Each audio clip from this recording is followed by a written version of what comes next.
Dear colleagues, thank you for joining this meeting on sheeppox and poultpox. I'm Tsviatko Alexandrov from the European Commission for the Control of Foot and Mouth Disease.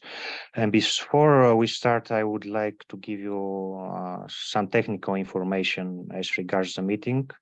It will be held both in English and Spanish. And please select the language you would like to listen or to take part.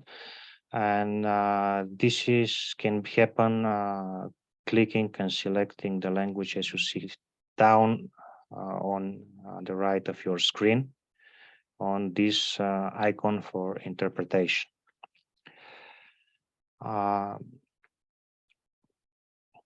Please keep your cameras off all the time due to the large number of participants. You can not speak, you are going to be muted, but you can put questions in the chat box following the presentations that you are going to hear.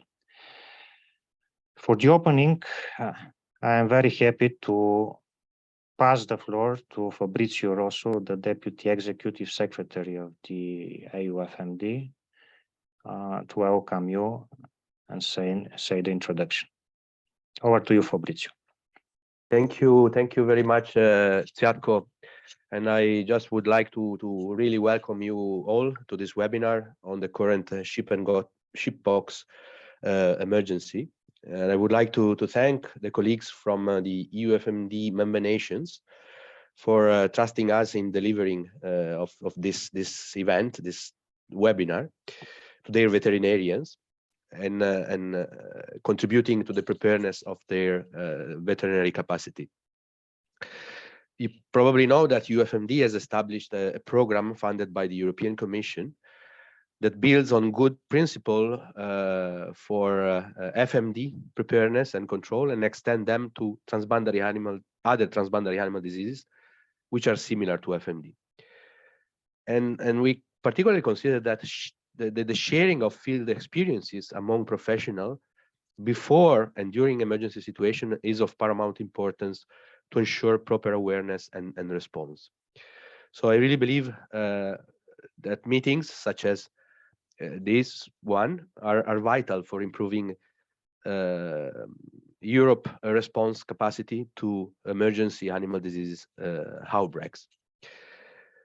So we are very glad to see a lot of participants gathered here today, and I hope that you enjoy the discussions and presentation from the different colleagues that have that are available for this meeting. Enjoy the event. Do not forget to follow the EuFMD for any updates. Thank you, and Tsviatko, over to you. Thank you very much, Fabrizio. Well, the aim of this meeting is to improve the knowledge and capacity for early detection of sheeppox and goatpox. And the discussion will focus particularly on the recognition and diagnosis of the disease. We will have three presentations today. One from the European Reference Laboratory for Capripox viruses from Sciensano on the global situation, the sampling, the laboratory diagnosis and experience from experiments. Then we will have a presentation on the field observations and lessons learned from previous sheeppox and goatpox epidemics in what we have seen in Southeastern Europe, and a presentation on the clinical science and epidemiological specificity and the recent experience with the ongoing sheeppox epidemics in Spain. Again, during the presentation, please post any question you have in the chat box that we can address at the end of this meeting. Now I would like to pass the floor to Nick Regge from EURL for the first presentation. Over to you, Nick. Thank you very much, Tsviatko. First, try to get the presentation on the screen.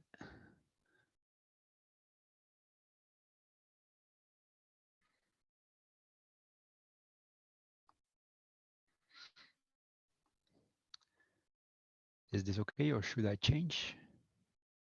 Change, please. Change.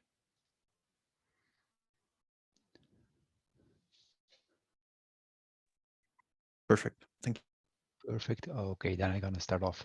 Hello, good afternoon, everyone. So thank you for having me. I'm Nick de Regge from Sciensano in Belgium, and I'm responsible for the European Reference Laboratory on capripox viruses. So in my presentation, I will try to give you a general introduction on sheeppox. I will also focus a bit on the laboratory diagnostics, and I will try to link this with the results that we obtained during in vivo infection experiments. But let me really start at the really beginning. So sheeppox belongs to the family of the pox viruses, which is a large family which consists of several different genera. And today we'll focus on the genus of the capripox virus. Within this genus, there are three different viruses. You have sheeppox virus, goatpox virus, and also lumpy skin disease virus. And these are all three DNA viruses, which are large, about 150,000 base pairs. And between the three viruses, there's quite some high nucleotide identity. Nevertheless, if you look at phylogenetic analysis, these three viruses cluster in different clades, so they are really three different viruses. What's also important to mention is that these viruses are quite host-specific. So lumpy skin diseases can normally be found in cattle, sheeppox in sheep, and goatpox in goat, although that for sheep and goatpox, this species host specificity is a little bit less strict. So it seems that all different commercial sheep breeds can get infected by sheeppox virus, but the impact of the disease can be different depending on the breed. So breeds from endemic regions show mostly morbidity around 70 to 70%, but the mortality is rather low, around 5 to 10%. This is different from breeds from naive countries, like for example, if European sheep or Australian sheep get infected, the mortality and the morbidity could get as high as 100%, and this certainly in young animals. For the moment, it's not really clear what's the importance of wildlife for sheeppox virus infection. There's a little bit different for goatpox. There are reports that goatpox, for example, can infect coral and red sorrel. So besides the breed, also the viral strain can have an impact on the disease course.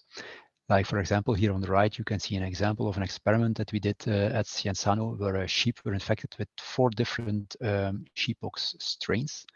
You can, for example, see in green that for the Moroccan strain, that animals got very severely ill with high clinical scores and that they needed to be euthanized at 9 days post-infection. While for several other strains, they showed important clinical signs between around 7 and 14 days post-infection, but afterwards the animals started to recover, and in the end, they were healthy again. So both breed and viral strain can have an impact. So where can sheep and goatpox be found? This can be more or less seen on this map. So here you can see that most of Africa is endemic for disease. Also the Middle East is endemic, and it can also be found regularly in many Asian countries. The outbreaks in Europe have been very limited the last decades, with just a few outbreaks in Greece and 1 outbreak in Bulgaria.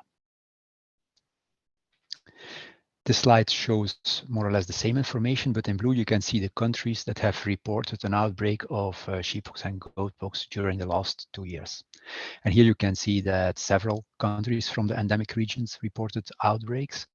But what brings us here together today is that also in September of this year, Spain reported an outbreak. And later on during this webinar, you're going to hear a presentation which will focus more on that.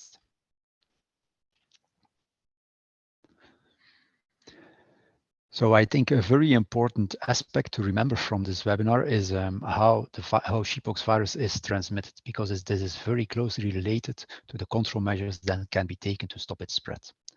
So the most important way how sheeppox is transmitted is by direct contact between animals.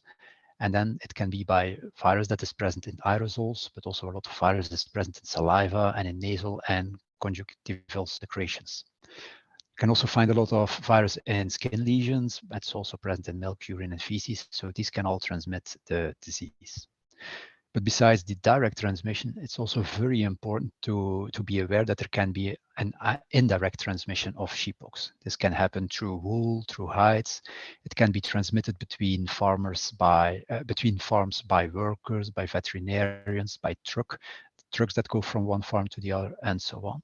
And what's also important to remember that when the virus is present in organic material, it can be quite resistant, and stables that were contaminated can also be a source of new infection if new animals are entered in those stables. And something what you might not expect at first sight is that also the environment can play an important role. So the virus can also persist in pastures and can cause the infection of new animals. The role of vectors on indirect transmission is a little bit less known. Probably it can happen, but it's not the major route of transmission. So what makes that there are so many different transmission routes is the fact that the virus is very persistent. So for example, in blood, it can be found for around 1 month. In saliva, nasal swabs, you will detect it for around 2 months. In wool and hair for around 3 months. Then, for example, in scabs, which can contain a lot of virus, the virus can be there and infectious for up to 6 months. And the same is true for pens that where infected animals have been present, and also in pastures, it has been reported the virus to be there for 6 months. So this makes that there is a very large time frame after an infection and after sick animals have been removed that the virus remained present and cause new infections in new animals that enter these stables or use the same pastures.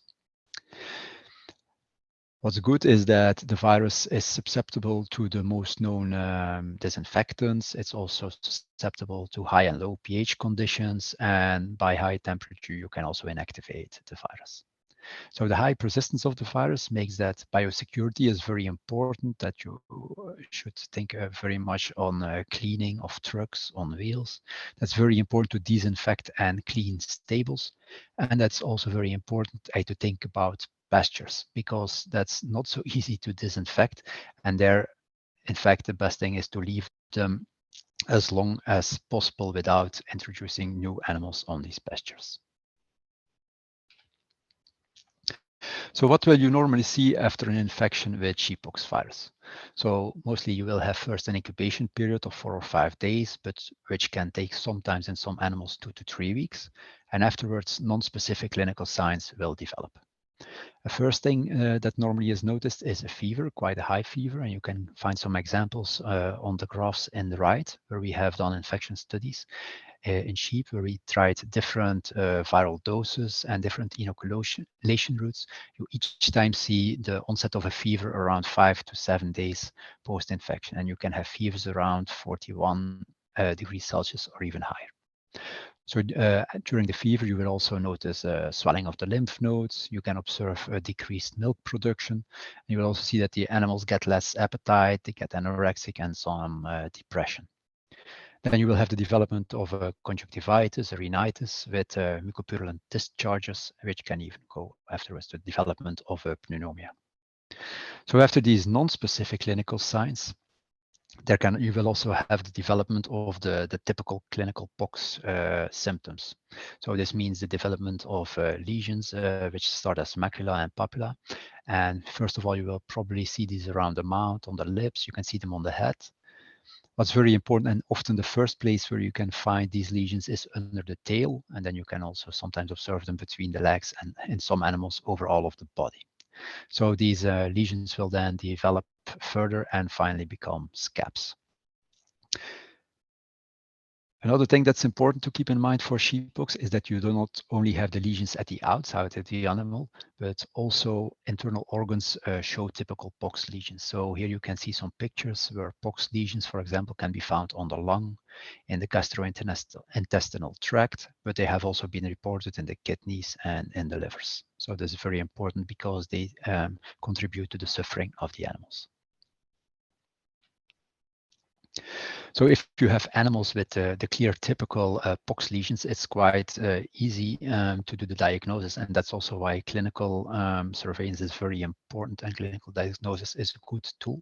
But in some cases, it's not always so easy, because there are some other causes and other diseases which can give similar symptoms if the disease doesn't develop the clear clinical pox lesions. For example, here on the top, you can see 2 animals which were infected with blue tongue virus, and there you also see some nasal discharge and some swelling of the head, which you can sometimes also observe after a sheeppox infection. And the same is true for an infection by the ORF virus, which can cause the ecthyma.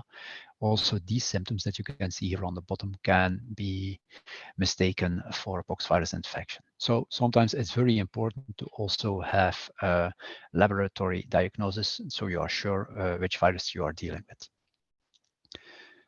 So in the laboratory, we have several different techniques to detect sheeppox virus, and the first couple of techniques relate to the detection of the virus itself. So we have techniques to find the infectious virus, and then we mostly are talking about virus isolation, where you isolate cells in cells. But this is a very laborious test and mostly often done for confirmation. What we do mostly in the lab is detection of viral DNA, and therefore we use several different PCR tests, from which you can see some examples over here. So for example, we have PCRs that detect all different Capripox viruses. Then we have another set of PCRs which allow you to distinguish which Capripox virus is infecting your animal, which will tell you if it's a sheeppox, a goatpox, or for example, Olympic skin disease virus. And then there are other PCRs which are so-called DIVA PCRs, which allow you to tell you if your animal was infected with a field strain, or rather with a vaccine strain, if you know which vaccine was used, of course. And then we have another couple of tests which are more directed to the detection of antibodies. These are the so-called serological tests. And there the reference test is the virus neutralization test, which is, however, very labor intensive. And sometimes, for example, at our lab, it's replaced by the IPMA test. Then we also have an ELISAs for the detection of sheeppox, which allow to look in a large number of samples in a rather cheap way. There is one commercial ELISA, but however, we have to say that this is not completely validated for sheeppox. And then there are other tests like the AGIT test and the EFOT test, but those are not really used very much anymore because often they lack sensitivity and or specificity. What's very important for the diagnostic test is the samples that we receive to perform these tests on. So it will always be good to try to get to samples in which the target is present for a long time and in a high amount. So this means if you want to do serology, it's best to send us blood collected in serum tubes. So normally this works well for serology. If you want to do detection of the virus, then for virus isolation, the best thing is to send us blood samples or material from skin lesions, because this contain a huge amount of virus. Also for PCRs, we can use the same matrices like blood and material from skin lesions. But what's a good alternative is the use of saliva or, for example, nasal swabs, because the virus is present in these samples for a long time in quite a high amount. So in this figure, you can see an example why saliva and nasal swabs can be interesting. It's results that we obtained during in vivo infection experiments. So on the left part of the graph, you can see the results from 7 sheep that we intradermally inoculated ourselves. And there you can see after intradermal inoculation, around day 4, you can detect the virus in most animals in the blood. And by day 7, you can find it in the blood of all the infected animals, and also all the saliva, so the buccal swabs, and also the nasal swabs become positive. But this is after intradermal infection. To these animals, we also added 4 contact sheep, and there those get infected by the natural route of infection. And here you can see that in these contact sheep, the first sheep get already found positive around day 11 or even day 9 in the saliva or in some nasal swabs. And by day 14, we found almost all animals positive in the saliva and in nasal swabs, while in the blood, the first animals only got detected around day 16. So this shows again that these saliva and these nasal swabs can be a good alternative for the early detection of sheeppox virus. Of course, there are some important guidelines for sending samples to the laboratory. First of all, it's important to collect these samples in a safe way for yourself and also for the animals. It's important to think on potential zoonotic agents that can be present in sheep. What's also very important is that you try to collect the samples in an aseptical way so that there is no cross-contamination between samples. And so it's also important to change needles and to change scalpels, for example, if you take samples from different animals.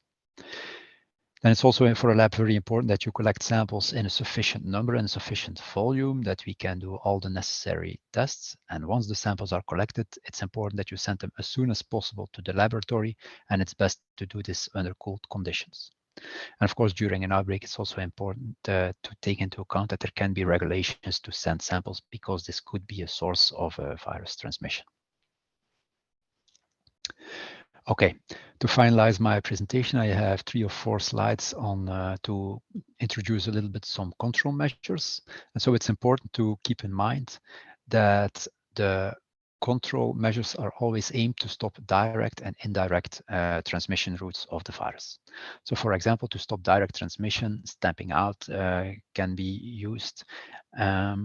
Then it's also important to install movement restriction. This is done by installing protection and surveillance zone. And then you will also, it's very important to do necessary epidemiological investigations. You're going to do active and passive surveillance. And the goal is, of course, to have an early detection of the cases. And then it's also very important that all stakeholders are very aware of this disease. And I think the fact that we are here together today is a good example of this. Then you also want to stop indirect transmission, and for that, biosecurity is very important. You need to think about biosecurity in farms, in milk plants, in slaughterhouses, and all the different actors should be involved. And we speak about visitors, workers, veterinarian, trucks, and so on. Then it's very important to do a proper cleaning and disinfection. And it's also important to keep in mind, as I said in the beginning, that there can be persistence of the virus in the environment. So you should try to avoid common grazing sites. And then as a last control option, there is vaccination. And there exist several commercial vaccines. Those are mostly live attenuated vaccines, and they can be based on different strains of sheeppox. So these vaccines work well. As you can see in the bottom left, there it's an example of an experiment that we did earlier this year where we tested 2 different vaccines and they completely controlled the sheeppox infection, while in the control elements in red, there you see clear clinical disease. If you vaccinate with live attenuated vaccines, also you normally build a quite long-lasting immunity of about 2 years. But the downside is that no DIVA vaccines exist. So once you are vaccinated an animal, you can no longer distinguish if the antibodies that you detect, if they are coming from the vaccination or for an infection. And it has to be said that with the live attenuated vaccines, you can have some side effects. And so the most common side effects that you can observe is a fever upon vaccination. And depending on the vaccine and the batch, you sometimes will see swelling at the inoculation sites, of which you can hear some examples in the picture. So you can see a rather high, big swelling, which even evolves to necrosis at the site of infection, which goes away in the end, but it's not really what you want if you do vaccination. Then there have also been some reports on experimental studies with inactivated vaccines, but I don't think that these inactivated vaccines are for the moment commercially available. So in these studies, they found that these vaccines are working good, that they protect against the sheeppox challenge. And the good thing is that they had less side effects. On the downside, they also don't allow the DIVA approach. And what needs to be kept in mind if you use inactivated vaccines is that you normally need 2 initial doses to get protection, and that you will also need regular boosters because you don't have a long-term immunity. And then I just wanted to mention that other vaccines are in the experimental stage, like recombinant vaccines, multivalent vaccines, but they are definitely not available at the moment. So I think with this, I have come to the end of my presentation, and I will be happy to take questions at the end of the webinar. Thank you very much, Nick. We have already some questions in the chat for you. I would suggest that we can continue with the next presentation.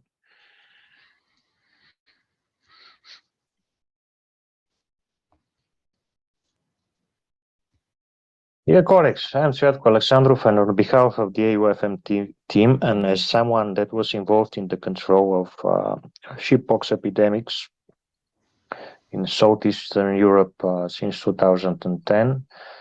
I will provide you short information on some of the field observations and lessons learned from the epidemics in the region at that time. Sheeppox and goatpox are endemic in Africa, Asia, and Middle East. However, after 2010, they have spread to Israel, Kazakhstan, Kyrgyzstan, Mongolia, and it was further confirmed also in the Russian Federation. Outbreaks were notified in the Balkans neighborhood in Turkey, with more than 1,000 of outbreaks reported since 2010.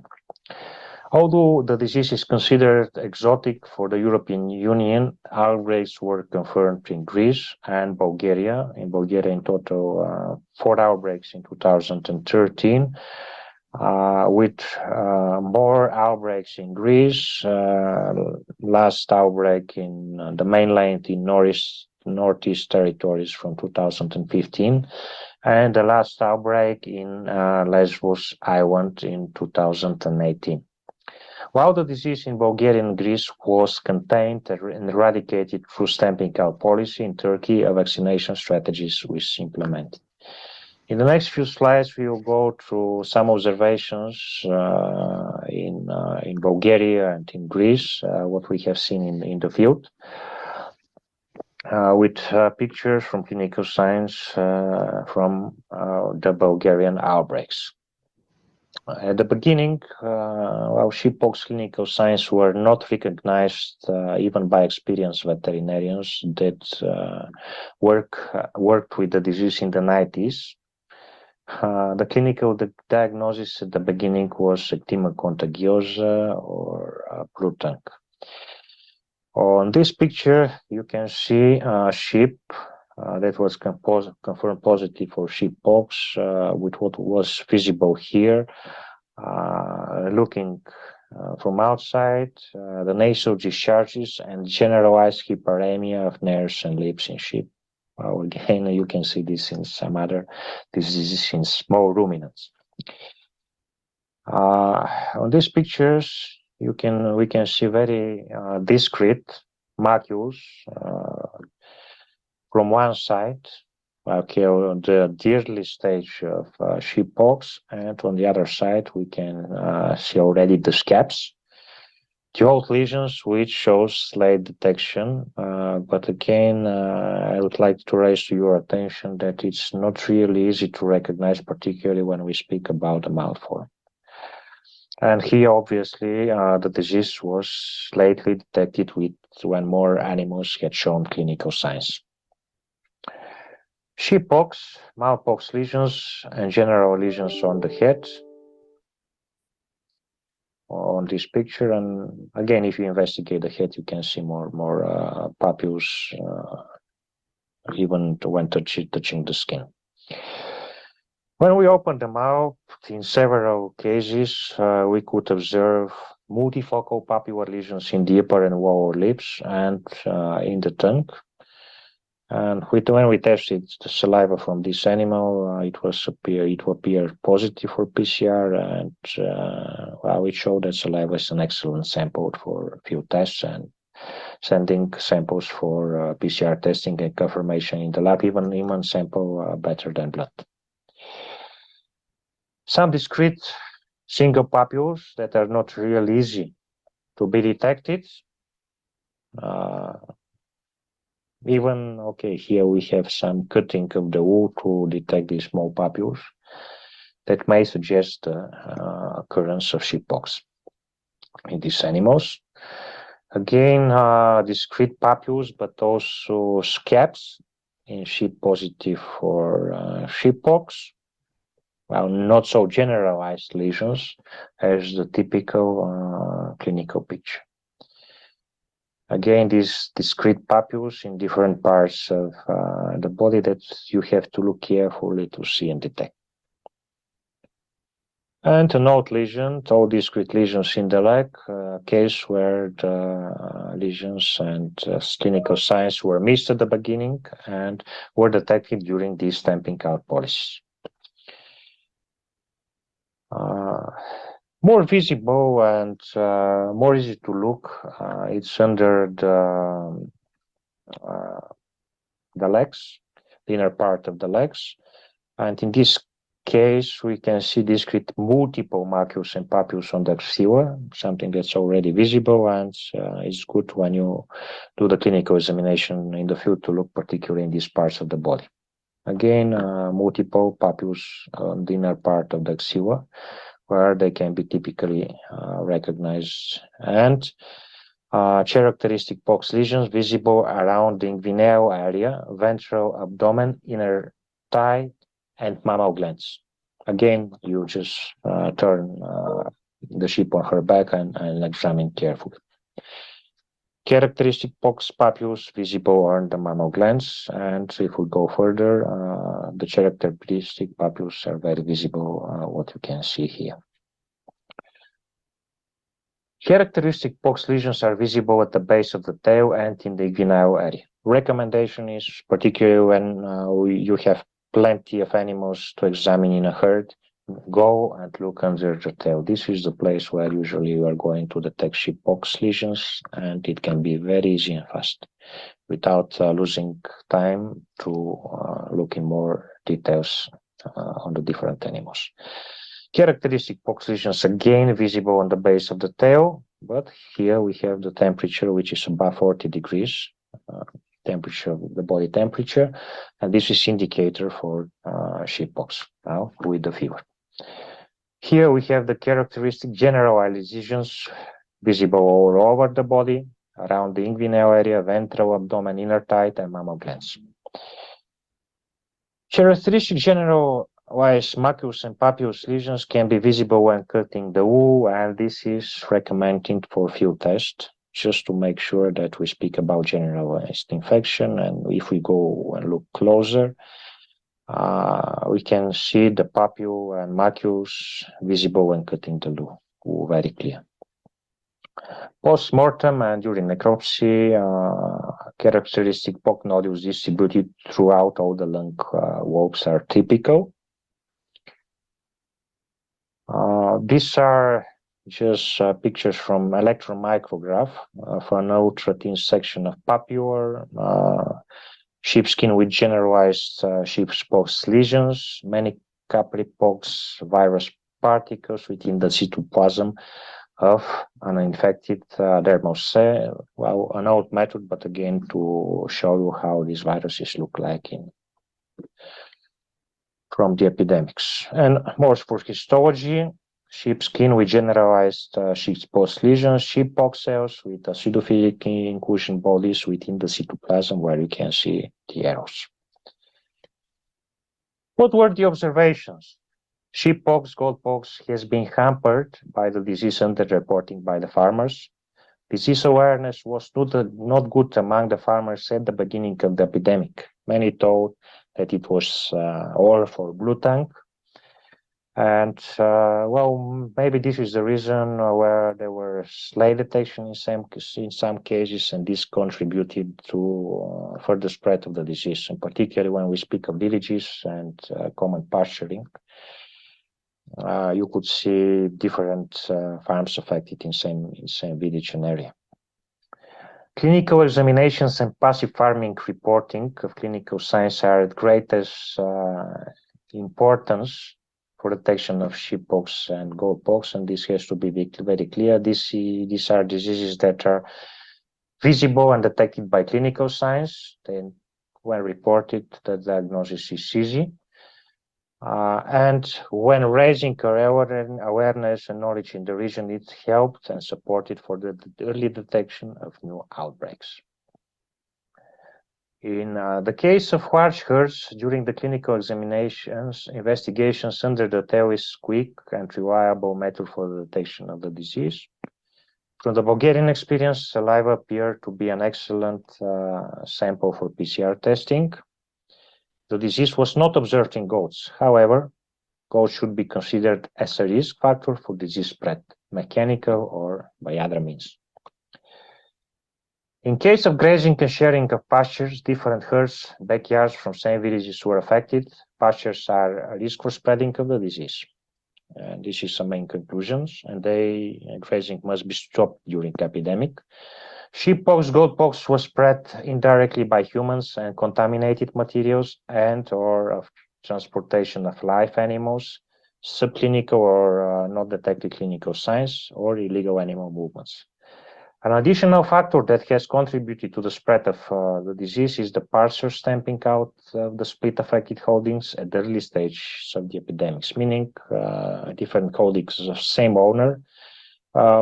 They were all affected at the end of the day, and it was just delay in the population measures. Jump of the disease to long distances was observed both in Bulgaria and Greece. One farm was affected for second time in Greece after repopulation. However, it is not still clear if the virus had survived there or it was a new introduction. For differential diagnosis, clinical signs of sheeppox, they are highly characteristic.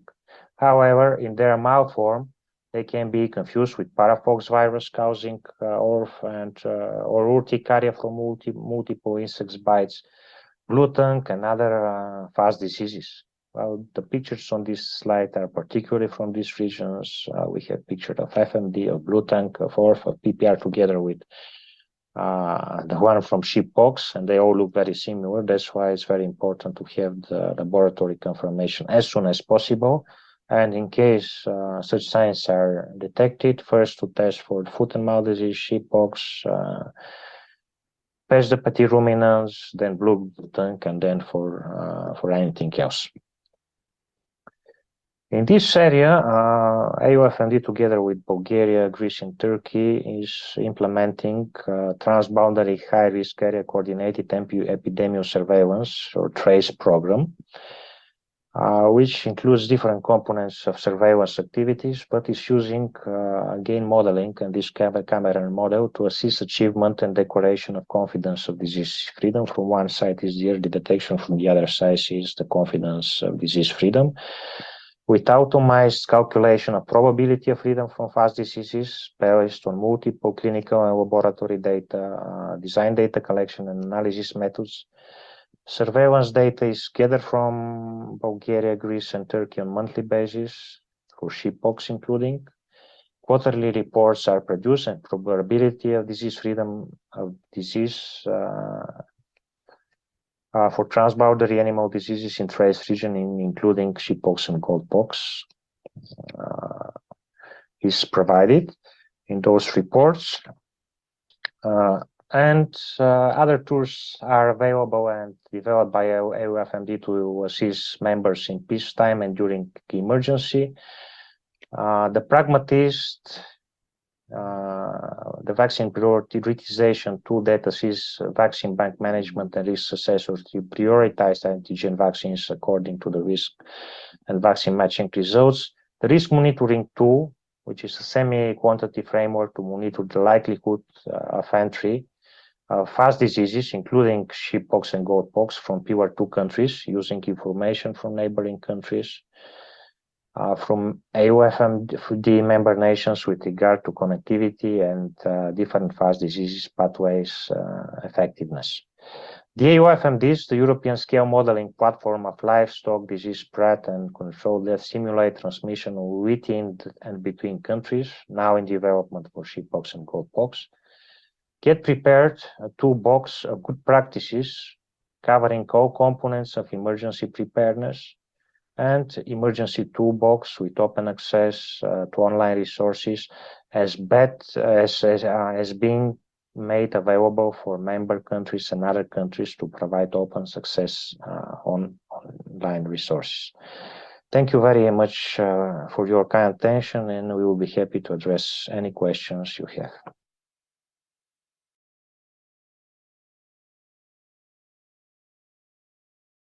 Okay, and from here we will move to Spain.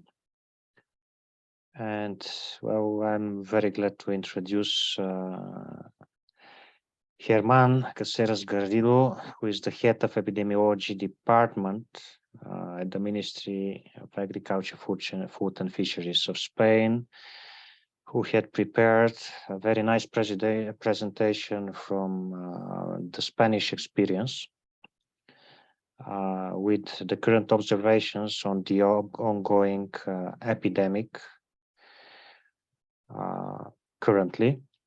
And we are waiting just to start the video. Here it is. Hello, good morning. I am Germán Caceres Garrido. I'm head of the epidemiology department of the Ministry of Agriculture in Spain, and I'm trying to show you what we are finding in the current outbreak of sheep and goat pox in Spain. The situation in Spain at the moment, as you know, we detected the disease on the 16th of September. After more than 50 years absent, we knew about the presence of the disease in the north of Africa since a long time ago, but so far we didn't have any incursion of the disease, and this year this change and the unexpected happened, and we detect the disease. At the moment we have 21 outbreaks confirmed by laboratory analysis in the National Reference Laboratory of Regge. 8 of them are in the municipality of Benamurel, Granada, 3 in the municipality of Culler in Granada also, 1 in Baza in Granada too, and 1 in Oria in Almeria, that is a province that is close to Granada, bordering Granada. All of these outbreaks belong to the same cluster. The last one is quite far, a bit farther from the center of this cluster, but it's still in the same cluster. And then we have 8 outbreaks in Villaescusa de Aro in Cuenca, that is this area more in the north, in the center of Spain, that is in the province of Cuenca in Castilla-La Mancha region.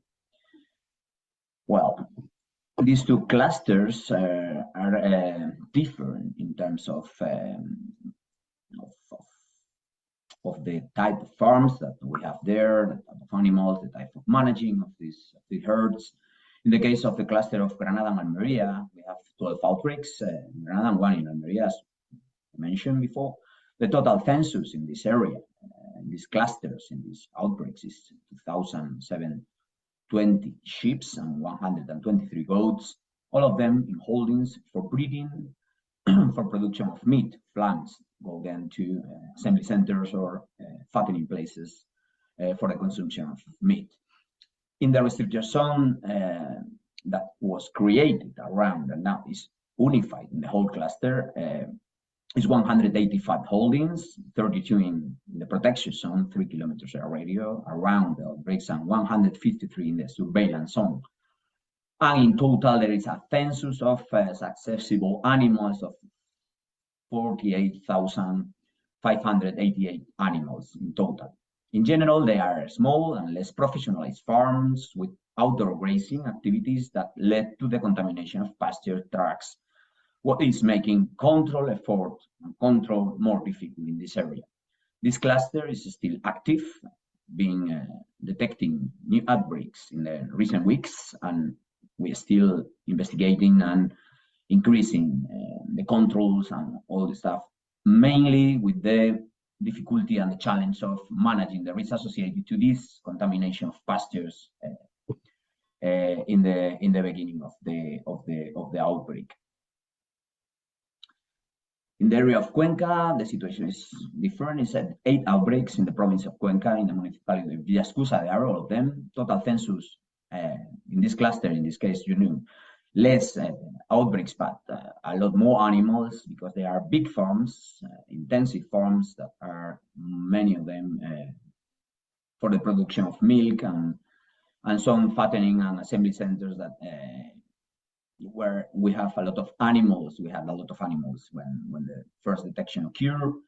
In total, there are 27,529 sheep in total in these outbreaks. All farms belonging to 2 owners. So we have like 2 epidemiological units, because these owners share veterinarians, personnel, machinery, etc. So we knew from the beginning that there was a connection between all these farms, and so all of them were put under official control and surveillance, and at the end, all of them, little by little, have been affected by the disease, and they have been confirmed, and they have been stamped out already. So we had a total, the restriction zone of 17 farms with a total census of 41,739 animals.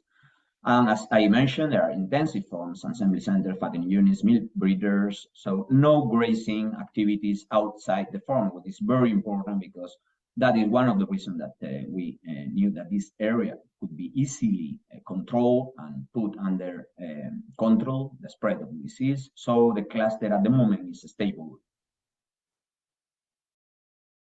So this is a summary table with all the information related to the total outbreaks, 21 that we have detected in Spain so far until today. So the clinical prevalence, the average is 4.69%, maximum 26, outbreak 13, minimum 0.03, ID 15. Of course, older lesions, we've seen that older lesions in herds with higher clinical prevalence, so the disease had more time to evolve and produce these kind of lesions. Higher transmission risk from necrotic lesion and scabs, as you can imagine, when the animals develop the scabs and the lesions, the productive lesions, these scabs fall to the floor, and the virus can survive there for many months. So this has happened in 3 of the outbreaks, in outbreaks 1, 13, and 18. So close monitoring of the places where these animals were grazing in the previous weeks has been very important, and has been tried to put in control little by little, because it's not easy, because these are very small farms that sometimes depends on this.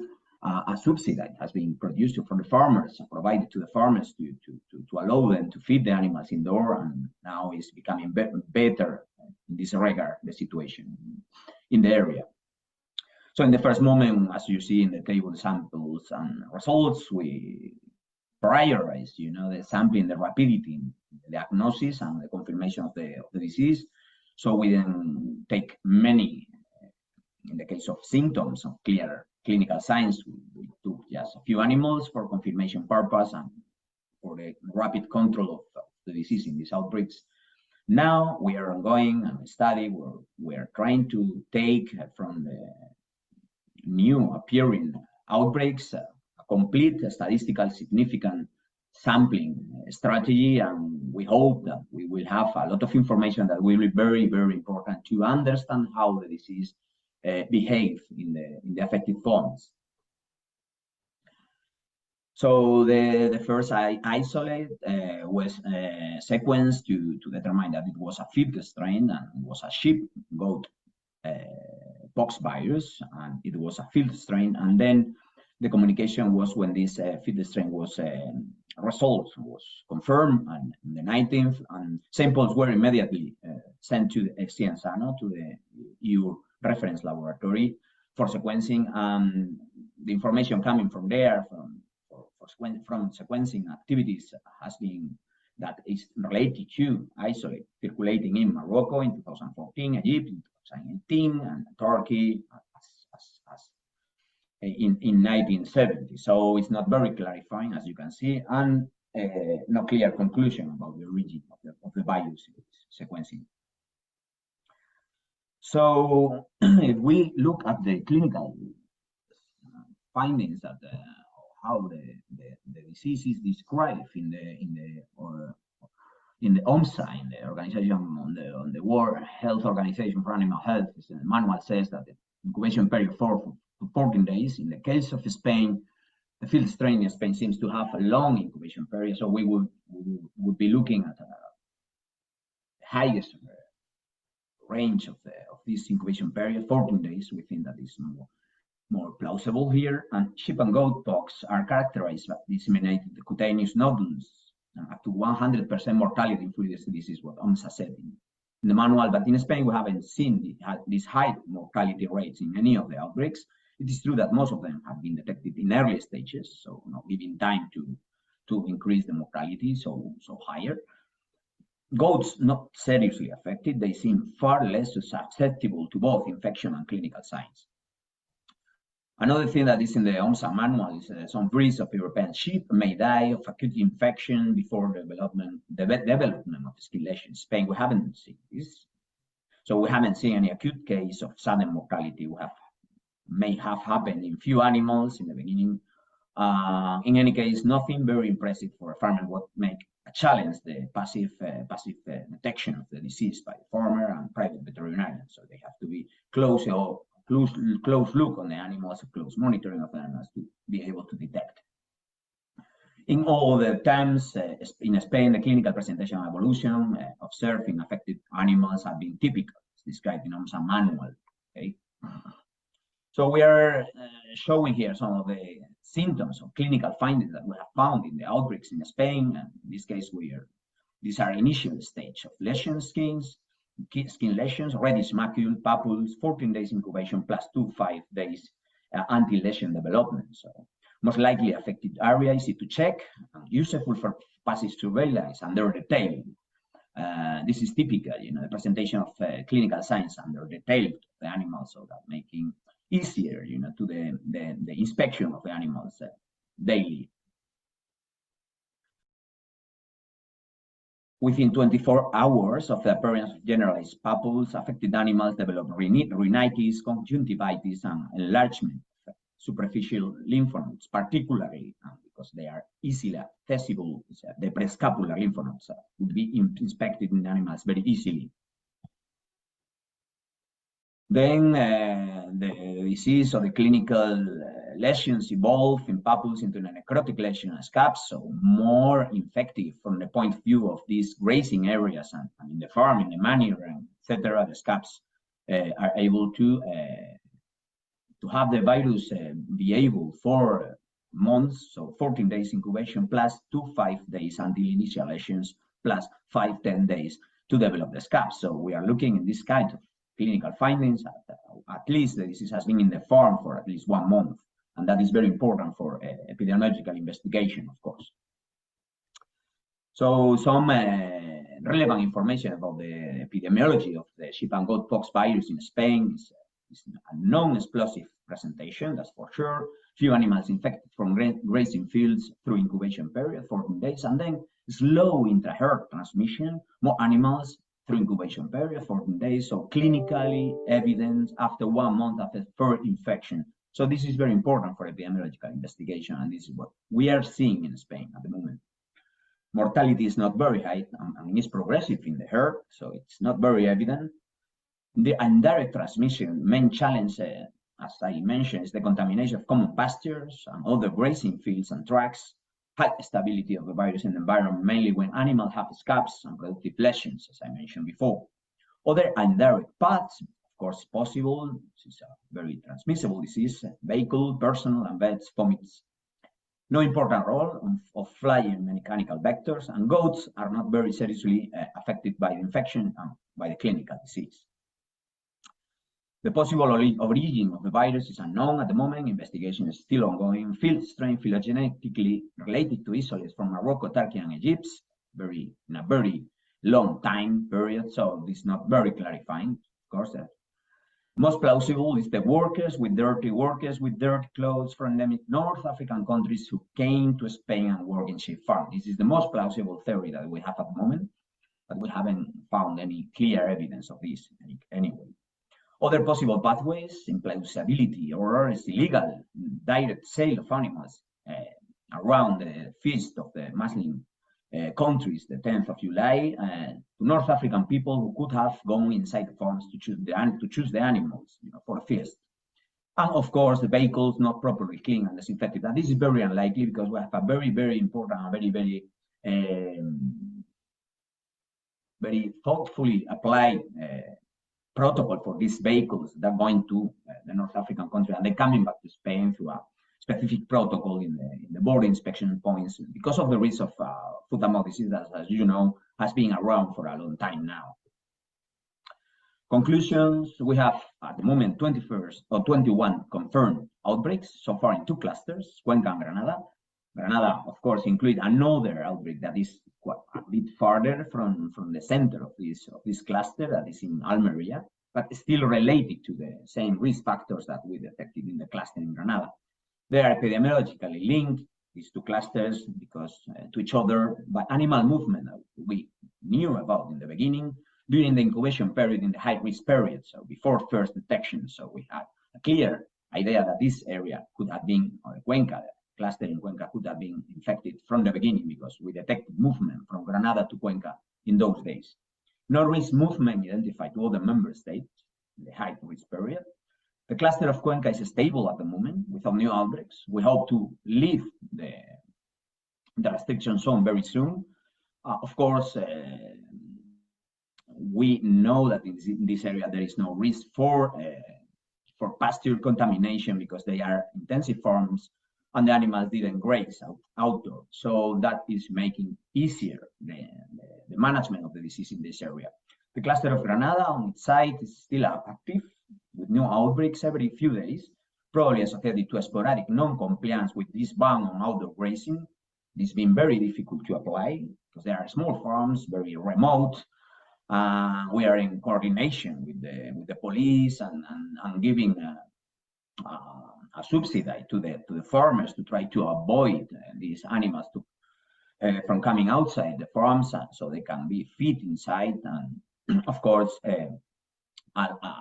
we are doing a lot of awareness campaigns in this area with these farmers to try to make them understand the importance of keeping the animals indoors to avoid any further risk in this sense. The origin of the virus remains unknown. Most plausible hypothesis is, as I mentioned, the work is coming into work temporarily into these sheep farms in this area, but we don't have clear evidence yet about this. So the investigation keep on going.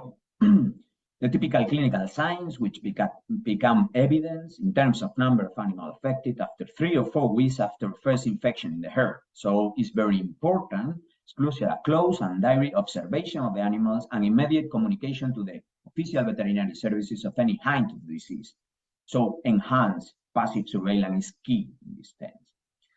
One of the main challenges is the contamination of common pastures and grazing fields, where the virus can survive for months. In the lab, it has been demonstrated that the virus can be alive or can be infective in this condition for 6 months. And so we are looking at how to make sure that these pasture and tracks are not they don't have viable virus before lifting the restrictions in these areas. It's not easy, but we are trying to prolong the time in which these areas will be restricted until probably the beginning of next year, and we will look at some kind of procedure to make sure that there is no further risk of infection of new outbreaks. Biosecurity is of paramount importance of all levels: farm, vehicles, and field teams. And these are the conclusions from my side. So with this, I finish my presentation. Thank you very much, and we'll have the opportunity to discuss and answer any question that you have or comments during the workshop. Thank you very much. Thank you very much, Herman. Now we do have some questions in the chat. I would suggest that we can go through a few of them before closing the meeting. And the first one that I would like to put to your attention, as we are now on the topic of Spain. A question: is mixed goat and sheep production sites are both well, in case of mixed goats and sheep production sites, are both species caught? Maybe Herman, if you can try to provide an answer, and I can follow. Sí, bueno, hablo en castellano, creo que estoy bien. I'll speak Spanish, because I do believe that you can hear me on the Spanish channel. So first of all, I didn't say it during my presentation, but I wanted to thank the official veterinary services in Andalusia for all of the magnificent work that they're doing. And right now, at an outbreak, we're stamping out both sheep as well as goat. I know that goat don't have the same clinical signs, and the diagnosis is a bit more complicated. It seems that they're less susceptible to infection, but stamping out is for both species right now. Thank you very much. And well, for the case, what we've seen in Southeast Europe in the past, so both species, they were stamped out due to the risk of contact, although we haven't seen goatpox in the field. Another question, if we can comment on the survival of the virus for years in dry crusts at room temperatures and participation in the transmission of vector insects such as stable flies. Maybe this is a question addressed maybe the European Reference Laboratory. Yes, maybe I can try to answer for as far there's evidence on that. So survival of scabs, what we can say from literature is that there are a few reports that really mention that scabs contain a lot of virus and it can remain infectious for a long time. But the data that I've seen, they tell about up to 6 months. I don't know if somebody has looked longer into that. And then the transmission by vectors. Yeah, it seems, and it has also been described in literature, that sheeppox can be transmitted in a mechanical way by vectors, but that's not the main route of transmission. There you already have the direct and the indirect contact. Like for other capripox virus, like lumpy skin disease virus, there it's really clear that's a vector-borne disease, but this is not the case for sheeppox virus. You cannot exclude that they can play a minor role. And then a question that just appeared, what could be done with pastures?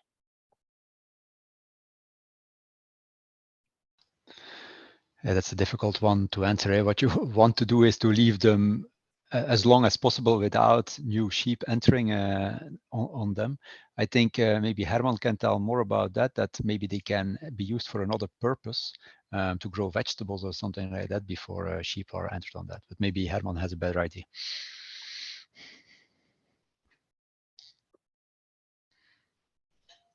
A ver, en esa zona. Well, in this area, we do know that it is quite desertic area in winter, and rain is always bad for this, but it's also places where there is much culture and harvest, and they're usually being used for planting and planting all sorts of winter vegetables or cereals. And the problem that we have is that once you lift the restrictions, animals can go through again and they could infect themselves again, and we could have new outbreaks. So these things have to be evaluated. We have to do it in coordination with the official veterinary services in Andalusia, because they're the ones who are on the field and know the situation. But we have to stabilize things so that we don't have new outbreaks, and then we will see what to do with pastures that will have to be managed carefully so that we can avoid for the disease to appear again, because it would be terrible, wouldn't it?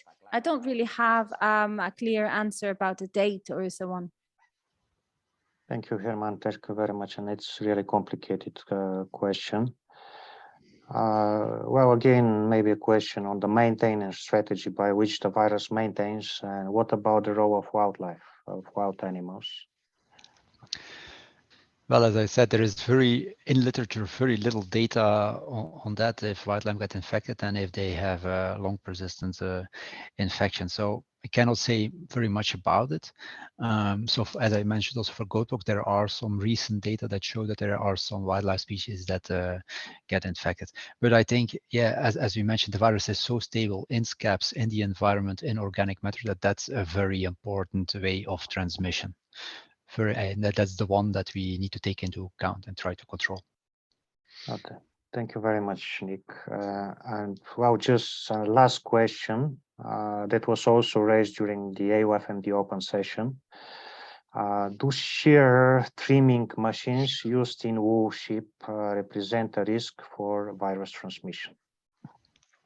Yes, indeed, we have had that question before, and now we have discussed on that, and it seems indeed very important because we know the virus can be at the lesions. If you go with a trimming machine over them, your trimming machine can get infected. If you take it to the next farm and you share sheep, of course, it's a way of indirect transmission. So it's very important, and it's not only the trimming machine; it's also the worker who is doing the trimming. That's very important, and that carefully should be managed, and that biosecurity is very important going from farm to farm.